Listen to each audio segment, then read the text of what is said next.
அவர் ஓரினச் சேர்க்கை தொடர்பு, திருநங்கைகளுடன் தொடர்பு என அடுக்கடுக்கான குற்றச்சாட்டுகளை நடிகர் ஆர்னவ் மீது சின்னத்திரை நடிகை திவ்யா கூறி வந்த நிலையில் ஆர்னவ் அதற்கு விளக்கம் அளிக்கும் வகையில் பகீர் ஆடியோ ஒன்றை வெளியிட்டிருக்கிறார். ஆடியோவில் ஆர்னவ் கூறியுள்ள திடுக்கிடும் குற்றச்சாட்டுகள் என்ன?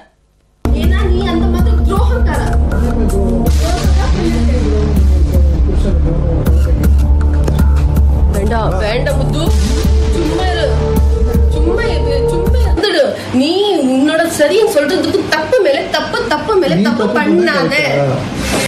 செவ்வந்தி சீரியல் நடிகை திவ்யா ஸ்ரீதர் நடிகர் திருமணம் செய்து கொள்ளாமலேயே 5 ஆண்டுகளாக சேர்ந்து வாழ்ந்து வந்தனர். நிலையில் தன்னை திருமணம் செய்து கொள்ளும்படி அர்ணவுக்கு திவ்யா நெருக்கடி கொடுத்த நிலையில் இருவரும் வீட்டில் ஏற்றுக்கொள்ளாததால் திவ்யாவை விட்டு விலக அர்ணவ் முடிவெடுத்ததாக தகவல்கள் வெளியாகின. இதன் தொடர்ச்சியாக இருவருக்கும் வீட்டில் நடந்த சண்டையில் அர்ணவால் தாக்கப்பட்டதாக மருத்துவமனையில் அட்மிட் ஆனார் திவ்யா.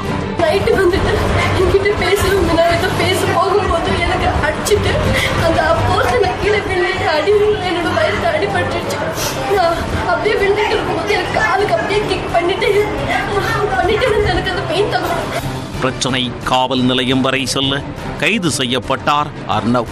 வெளிவந்தவர் மீண்டும் அதே செல்லம்மா சீரியலில் நடித்து வந்தார். Powerful people come from powerful places. Here is a man who comes from that powerful place. இதனிடையே கர்ப்பமாக இருந்த திவ்யா தற்பொழுது ஒரு பெண் குழந்தையையும் பெற்றுள்ளார். இவ்வளவு காலம் அமைதியாக இருந்து வந்த திவ்யா தற்பொழுது திடீரென பல ஆதாரங்களை முன்வைத்து தொலைக்காட்சி ஒன்றிற்கு பேட்டி கொடுத்தார்.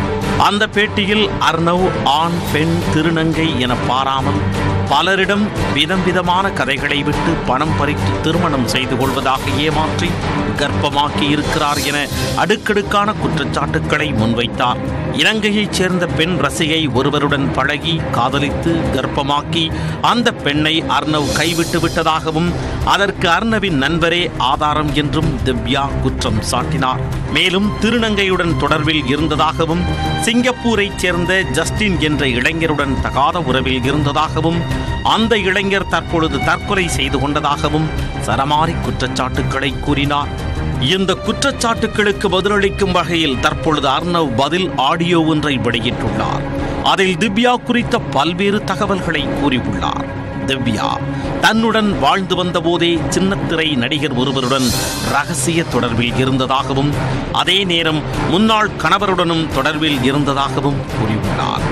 தன்னை காதலிப்பதாக கூறி தன்னுடன் 15 நாளும் முன்னாள் கணவருடன் 15 நாளும் வாழ்ந்து வந்தது என்ன விதமான உறவு என்றும் கேள்வி எழுப்பியுள்ளார். திவ்யா இவ்வளவு யோகியமா பேசுறாங்களே, இவ்வளவு ஒரு நல்ல பொண்ணா பேசிட்டு இருக்காங்களே. நாங்க ஃபர்ஸ்ட் மேரேஜ் பண்ணி 45 டேஸ் அதுக்கப்புறமா நாங்க ஒரு 45 நாள் பேசாததுக்கு காரணம் என்னன்னா, திவ்யாவும் ஈஸ்வரும் ஒரு அஃபேர்ல இருந்திருக்காங்க. அந்த விஷயம் எனக்கு தெரிய வரும்போதுதான் நான் திவ்யா அவாய்ட் பண்ண ஆரம்பிச்சேன். ஏன்னா ஏற்கனவே அவ கல்யாணம் பண்ணிருக்கும் போதும் அவ புருஷன் கூட இருந்திருக்கிறான். 5 வருஷமா என்ன லவ் பண்றேன்னு சொல்றாளே, 5 வருஷமா அவன் புருஷன் கூட தான் இருந்திருக்கிறான். புருஷன் கூட இருந்திருக்கும் போது அப்போ அது தப்பான ஒரு இல்லீகல் அஃபேரா இல்லையா? ஏன் கூட அவ வாழ்ந்திருக்காள், 5 வருஷம் வாழ்ந்திருக்கேங்கிறாள், நான் இவனை லவ் பண்ணேங்கிறாள். அவளுக்கு டிவோர்ஸ் ஆனதே ஜனவரி 22 தான். அவ டிவோர்ஸ் அப்ளை பண்ணது 2020. சரி, அப்போ ஒரு 2 வருஷம் கட் பண்ணுங்க. கட் பண்ணியிருந்தாலும் 3 வருஷத்துக்கு அவ என்ன பண்ணா? 3 வருஷத்துக்கு என் கூட இருந்தது. அங்க 15 நாள் ஊர்ல போய் இருக்கிறது புருஷன் கூட, 15 நாள் இங்க என் கூட இருக்கிறதா? அப்ப இதுக்கு என்ன ரிலேஷன்ஷிப் சொல்றது? இதுவும் ஒரு கேவலமான ஒரு ரிலேஷன்ஷிப் தான். தான் போலி குற்றச்சாட்டின் பேரில் சிறைக்கு சென்ற போது திவ்யா நண்பர்களுடன் சேர்ந்து பார்ட்டி கொண்டாடியதாக குறிப்பிட்டுள்ள அர்ணவ், திவ்யா சிலரோடு கூட்டு சேர்ந்து கொண்டு தன் மீது புகார்களை ஜோடித்து கட்டவிழ்த்து விடுவதாக குற்றம் சாட்டியுள்ளார். நான் ஜெயிலுக்கு போனதுக்கு அப்புறம்லாம் ஈஸ்வர் நேரா மீட் பண்ணி, நான் ஜெயிலுக்கு போனதுக்கு அன்னைக்கு முதல் நாள் நைட்டு பார்ட்டி நடந்திருக்கு, கொண்டாடி இருக்காங்க. நான் உள்ள போயிட்டேன் ரொம்ப ஹாப்பியா. இத்தனைக்கும் நான் எதுவுமே செய்யாத தப்புக்கு நான் தண்டனை அனுபவிச்சுட்டு நான் அவ்வளவு மன விரக்தியில இருந்தேன். இவ்வளவு ப்ராப்ளம் இருக்குட்டு ஏன் தெரியுமா? நான் இன்னைய வரை நான் இல்லீகல் அஃபேர் நான் சொல்லல. ஏன்னா அவளுக்கு ஒரு லைஃப் இருக்கு, ஒரு குழந்தை இருக்கு. அந்த பொம்பளை பிள்ளைக்கும் இவ கன்சீவா இருக்கறனால இத்தனை நாள் நான் சொல்லல. என்னைக்கு என்ன வந்து இவ்வளவு அசிங்கப்படுத்தி அழகா ஜோடிச்சு ஒரு 2 பேரை சேர்த்துக்கிட்டு இப்படி பண்றாளோ, இன்னை வரை நான் யாரு கூட நான் சேர மாட்டேன். எந்த ஒரு நான் ஜோடிப்போ நான் பண்ணல. நான் ஒரு ஆள் மட்டும்தான் நான் விளக்கம் கொடுத்துக்கிட்டே இருப்பேன், எவன் வந்தாலும் சரி. சின்னத்திரை நடிகருக்கு முன்னதாகவே திவ்யாவுக்கு வேறொரு நபருடன் தொடர்பு இருந்ததாகவும், சுமார் 10 முறை அவர் தனது வீட்டிற்கு தன் கண் முன்னாலேயே வந்து சென்றுள்ளதாகவும் அர்ணவ் குற்றம் சாட்டினார். அவளுக்கு இதுக்கு முன்னாடி, ஈஸ்வருக்கு முன்னாடி இன்னொருத்தன் கூட ஒரு தொடர்பு இருந்தது.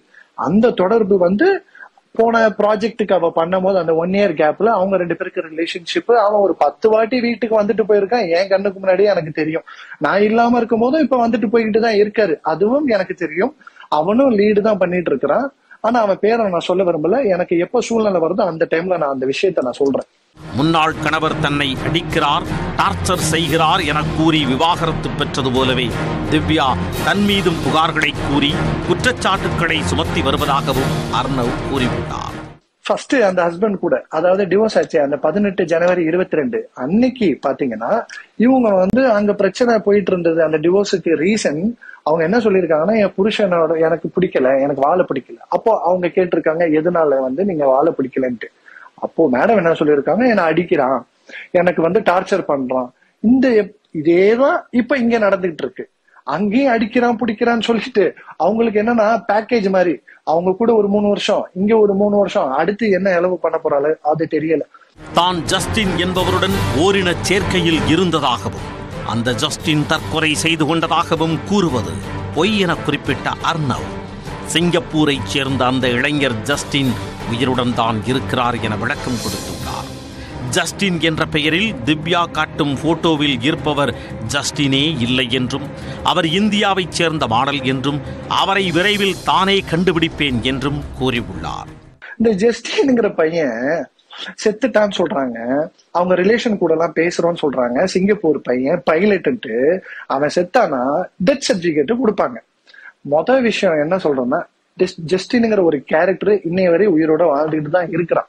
அவன் சாகவே இல்லை. அதுக்குண்டான ப்ரூஃப் இருக்கு, வேணும்னா நான் சப்மிட் பண்றேன்.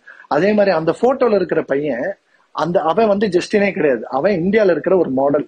அந்த பையனை நம்ம சர்ச் பண்ணோம்னா எப்படி பார்த்தாலும் நம்ம கண்டுபிடிச்சிடலாம். இந்தியால யாரா இருந்தாலும் இந்த வீடியோ பாக்குறவங்க அந்த போட்டோல இருக்கிறவன் ஜஸ்டின் கிடையாது. அந்த மாடலை வந்து கூடிய சீக்கிரம் நானே கண்டுபிடிச்சு நான் கொடுக்குறேன். ஆனா அவன் ஜஸ்டின் கிடையாது. டெத் சர்டிபிகேட்டை கொண்டு வர சொல்லுங்க. அப்படி உண்மையிலே ஜஸ்டின் ஒரு பையன் இறந்திருந்தானா. சின்னத்திரை நடிகர்கள் இருவரும் விவாகரத்து பெற்ற பின்னும் அடுக்கடுக்கான குற்றச்சாட்டுக்களை ஒருவர் மீது ஒருவர் கூறி வரும் நிலையில் உண்மை நிலை என்ன என்பது முழுமையான விசாரணைக்கு பிறகே வெளிவரும் என தெரிகிறது. அதுவரை காத்திருப்போம்.